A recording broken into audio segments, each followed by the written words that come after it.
सितंबर को होगी। इस बीच में सरकार को समय दिया गया है कि आप अपना जवाब दाखिल कीजिए, काउंटर एफिडेविट दीजिए 3 हफ्ते के अंदर, और 15/9 को अगली सुनवाई रखी है। फिलहाल इंटरवेंशन एप्लीकेशन पे उन्होंने वैसा कुछ नहीं कहा।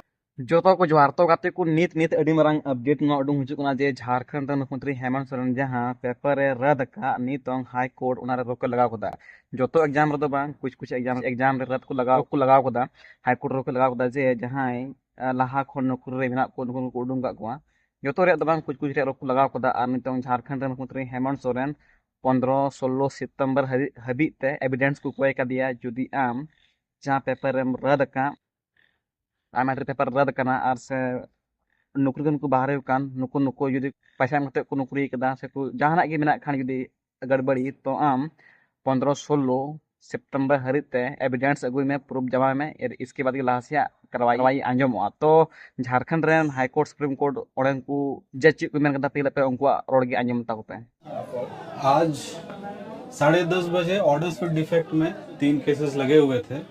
सुबह में केस टेकअप हुआ। केस टेकअप होने के दौरान ऑनरेबल कोर्ट ने बोला कि चूंकि ये रजिस्टर्ड नहीं है इसीलिए इसको 3:30 बजे सुनेंगे। फिर 3:30 बजे सुनवाई हुई। सुनवाई के दौरान पिटिशनर्स के तरफ से श्री इंद्रजीत सिन्हा सर, श्री अमृतान सर, और रिस्पोंडेंट की तरफ से श्री अच्युत केशव सर, और इंटरवेनर्स की तरफ से कुमार हर्ष सर, ये लोग अपीयर हुए थे। सुनवाई के दौरान कोर्ट ने सिर्फ एक चीज को एम्फेसिस किया था कि इस केस में नेचुरल जस्टिस का वायलेशन हुआ है, नेचुरल जस्टिस का पालन नहीं हुआ है, और जो नोटिफिकेशन सरकार ने जारी किया है जिसमें जितने भी एडवर्टीजमेंट्स हैं 2014 के बाद जितने भी अपॉइंटमेंट्स हुए हैं सबको रद्द कर दिया गया है, इंक्लूडिंग CGL, JPSC 11वीं 13वीं JPSC और भी एग्जाम्स को रद्द कर दिया गया है। तो ऑनरेबल कोर्ट ने कहा कि आपने जो भी किया है उस पर हम क्वेश्चन नहीं कर रहे हैं, लेकिन आपका जो तरीका था, जो वे था वो गलत था, क्योंकि आपने नेचुरल जस्टिस का वायलेशन किया है कि you can not terminate a person without following the due process of law and the natural justice should be followed. And therefore इसमें ऑनरेबल कोर्ट ने कहा कि आपको जो भी करना है आप करिए, हम नहीं उससे मतलब रखते हैं, लेकिन एटलीस्ट लॉ को ताक पर रखकर आप कुछ भी नोटिफिकेशन या कुछ भी ऑर्डर पास नहीं कर सकते हैं। अंततः ऑनरेबल कोर्ट ने जो स्टे के लिए 3 इश्यूज होते हैं उसको डील करते हुए prima facie case, balance of convenience और इर्रेपरेबल लॉस और इंजुरी, इन तीनों को डील करते हुए ऑपरेशन, इम्प्लीमेंटेशन और एग्जीक्यूशन ऑफ द नोटिफिकेशन जिसके बेसिस पे जिस सब कुछ रद्द हुआ था उसको स्टे कर दिया है। अगली सुनवाई 15 सितंबर को होगी। इस बीच में सरकार को समय दिया गया है कि आप अपना जवाब दाखिल कीजिए, काउंटर एफिडेविट दीजिए 3 हफ्ते के अंदर, और 15/9 को अगली सुनवाई रखी है। फिलहाल इंटरवेंशन एप्लीकेशन पे उन्होंने वैसा कुछ नहीं कहा है क्योंकि वो रिकॉर्ड में नहीं था। अब उसकी सुनवाई या अगले तिथि पे होगी। इस बीच में अगर उस पर अगर रिप्लाई फाइल करना है पिटिशनर्स को तो वो लोग फाइल कर सकते हैं, और अगर कोई इसमें इंटरवेनर बनना चाहते हैं जिसको अपनी बात रखनी है कोर्ट के सामने कि इसमें उनके साथ गलत हुआ है या फिर अपॉइंटमेंट से रिलेटेड कुछ ऐसा कुछ हुआ है जिसमें उनका भी राइट अफेक्ट हुआ है, तो वो लोग इंटरवेंशन फाइल कर सकते हैं। साथ साथ इसमें एक चीज़ और है कि जितने सीट्स हैं उसमें 40%, 50%, 60% हो सकता है कि इसमें इस तरह के मैल प्रैक्टिसेस हुए हों, तो उस पे ऑनरेबल कोर्ट ने कहा है कि उस मैल प्रैक्टिसेस में जो भी इन्वेस्टिगेशन आएगा, रिपोर्ट आएगा, उससे finally subject to the outcome प्रभावित होगा केस।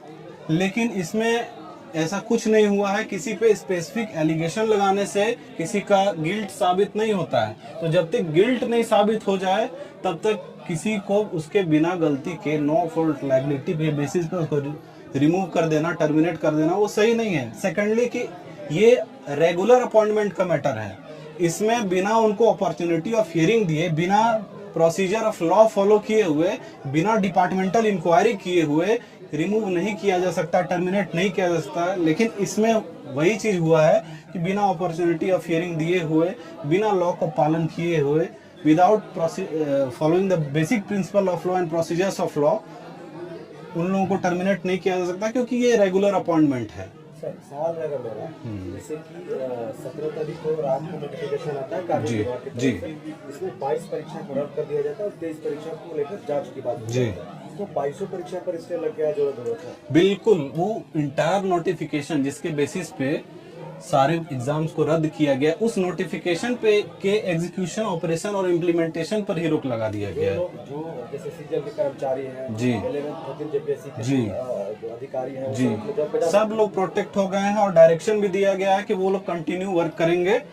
और दूसरी बात है कि जब पूरी की पूरी तरह से नोटिफिकेशन ही ये स्टे हो गई है, तो उस परिस्थिति में जो राइट इन रेम मतलब सबके लिए मतलब इन कॉमन देखा जाएगा, तो उन सब के लिए ये इम्प्लीमेंट होगा, ना कि किसी पर्टिकुलर पर्सन या पिटिशनर्स के लिए, वो सब पर लागू होगा।